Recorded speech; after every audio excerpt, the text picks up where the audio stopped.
Hello, second guardian angel blessings for today, 22 of July.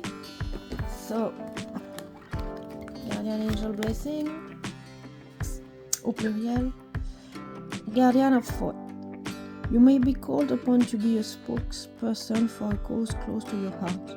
Your angels will give you the perfect words and you'll do brilliantly. You may be asked to be a mentor or find one yourself.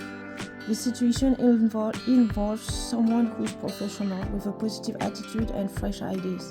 This person, who could be you, may be emotionally unavailable.